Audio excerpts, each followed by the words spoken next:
ഗതാഗത മന്ത്രി കെ.ബി. ഗണേഷ് കുമാറിനെതിരെ രൂക്ഷ വിമർശനവുമായി SNDP യോഗം ജനറൽ സെക്രട്ടറി വെള്ളാപ്പള്ളി നടേശൻ രംഗത്ത് വന്നു.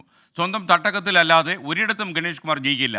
സ്വഭാവശുദ്ധി ഇല്ലാത്ത ആളാണ് ഗണേഷ് കുമാർ. പിണറായി വിജയന്റെ ഔദാര്യത്തിൽ മന്ത്രിയായ ആളാണ് ഗണേഷ് കുമാർ എന്നും വെള്ളാപ്പള്ളി വിമർശനം ഉയർത്തി.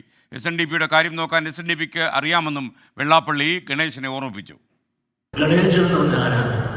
ഈ പിണറായിയുടെ ഔദാര്യത്തിൽ ഇപ്പോൾ മന്ത്രിയായ സ്വന്തം തട്ടന്നല്ലാതെ വേറെ ഏതെങ്കിലും സ്ഥലത്ത് നിന്ന് ജയിക്കാൻ പല സാധ്യത.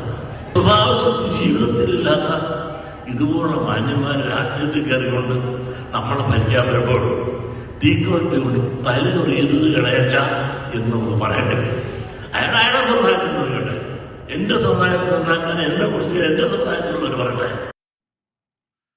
ഒരു ഇടവേളയ്ക്ക് ശേഷം ചില തുറന്നു പറച്ചിലുകളുമായി വെള്ളാപ്പള്ളി രംഗത്ത് വന്നിരിക്കുന്നു. ശ്യാംകുമാർ കൊച്ചിയിൽ നിന്ന് വിവരങ്ങളുമായി ചേരുന്നു.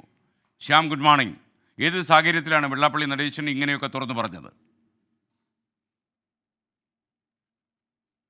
ആമ്പല്ലൂരിൽ നടന്ന SNDPയുടെ ഒരു യോഗത്തിലാണ് വെള്ളാപ്പള്ളി നടേശൻ മന്ത്രി ഗണേഷ് കുമാറിനെതിരായിട്ട് രൂക്ഷമായ ചില പരാമർശങ്ങൾ പൊതുവേദിയിൽ തന്നെ നടത്തിയത്. SNDPയുമായി ബന്ധപ്പെട്ട് കഴിഞ്ഞ ദിവസം ഗണേഷ് കുമാർ പങ്കെടുത്തൊരു യോഗത്തിൽ നടത്തിയ പരാമർശങ്ങളാണ് വെള്ളാപ്പള്ളി നടേശനെ ചൊടിപ്പിച്ചത് എന്നുള്ളത് വ്യക്തമാണ്. അതാണ് സ്വന്തം സമുദായത്തിലെ കാര്യങ്ങൾ മാത്രം നോക്കിയാൽ മതി എന്നതടക്കമുള്ള പരാമർശങ്ങൾ നടത്തിയത്. അതിനപ്പുറത്തേക്ക് വ്യക്തിപരമായ ചില കടന്നാക്രമണങ്ങൾ കൂടി നടത്തിയിട്ടുണ്ട്. മുൻകാലത്ത് ഗണേഷ് കുമാറിനെതിരെ ഉണ്ടായിരുന്ന ചില കേസുകൾ ഉൾപ്പെടെ പരാമർശിച്ചുകൊണ്ടാണ് അദ്ദേഹം ആ പരാമർശങ്ങളെല്ലാം നടത്തിയത്. അതൊന്നും തുറന്നു പറയിപ്പിക്കരുത് എന്ന മുന്നറിയിപ്പ് കൂടി വെള്ളാപ്പള്ളി നടേശൻ നൽകുന്നുണ്ട്. ലോക്സഭാ തെരഞ്ഞെടുപ്പ് അടുക്കുന്ന പശ്ചാത്തലത്തിൽ കൂടിയാണ് സ്വന്തം തട്ടകത്തിലല്ലാതെ ജയിക്കാത്ത ഒരാളാണ് ഗണേഷ് കുമാർ എന്നുള്ള പരാമർശം പോലും വെള്ളാപ്പള്ളി നടേശൻ നടത്തുന്നത്. ഏതായാലും അതിരൂക്ഷമായ വിമർശനങ്ങളാണ് ഗണേഷ് കുമാറിനെതിരായിട്ട് വെള്ളാപ്പള്ളി നടേശൻ നടത്തിയിരിക്കുന്നത്. ഇതുമായി ബന്ധപ്പെട്ട് ഇനി ഗണേഷ് കുമാർ പ്രതികരിക്കുമോ എന്നുള്ളത് അറിയേണ്ടതുണ്ട്. ഏതായാലും വെള്ളാപ്പള്ളി നടേശന്റെ പ്രസ്താവന SNDP യോഗത്തിന്റെ ഒരു പൊതുവേദിയിൽ വെച്ചാണ് എന്നുള്ളതും ശ്രദ്ധേയമാണ്.